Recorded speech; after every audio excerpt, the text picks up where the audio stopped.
చూసారు కదా మూడో ప్రోమో. ఈ ప్రోమోలో ఇమాన్యుయల్ అండ్ తనూజ వీళ్ళిద్దరూ కలిసి హౌస్ మేట్స్ని అయితే ఫుల్ ఎంటర్టైన్ చేశారు. చాలా రోజుల తర్వాత వీళ్ళిద్దరూ కలిసి ఇలా ఎంటర్టైన్ చేయడం అయితే భలే అనిపించింది. అండ్ ఈరోజు ఎపిసోడ్లో అయితే చాలా గొడవలు అయితే జరగబోతున్నాయి.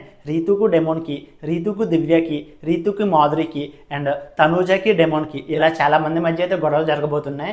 ఎస్పెషల్లీ రీతుకి మాధురికి అయితే చాలా హీట్గా అయితే ఆర్గ్యుమెంట్ జరగబోతుంది. అండ్ టాస్క్లో గెలిచిన తర్వాత టీమ్మేట్స్ అందరూ ఆ మనీ పంచుకున్నారు కదా, ఆ విషయం కోసం అయితే పెద్ద డిస్కషన్ జరగబోతుంది.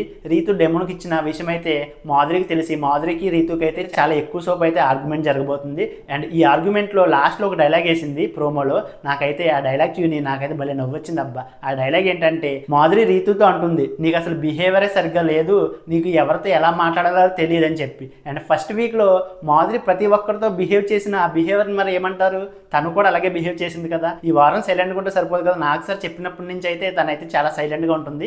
నిజంగా నటిస్తుందా ఏమో నాకైతే తెలియదు, కానీ తనైతే చాలా సైలెంట్గా అయితే ఉంటుంది. అండ్ ఫస్ట్ వీక్లో తను చేసిన బిహేవియర్ మరి ఏమనాలి, రీతుని మాధురి అన్నప్పుడు మాధురి చేసిన బిహేవియర్ కూడా అలాగే అనిపించింది. ఏదేమైనా సరే ఈరోజు గొడవలు అయితే చాలా గట్టిగా జరగబోతున్నాయి. ఈరోజు జరగబోయే ఎపిసోడ్లో ఈ గొడవల కోసం మీలో ఎంతమంది ఈగర్గా వెయిట్ చేస్తున్నారో వీడియోని లైక్ చేసి మీ అభిప్రాయాన్ని కామెంట్ చేయండి.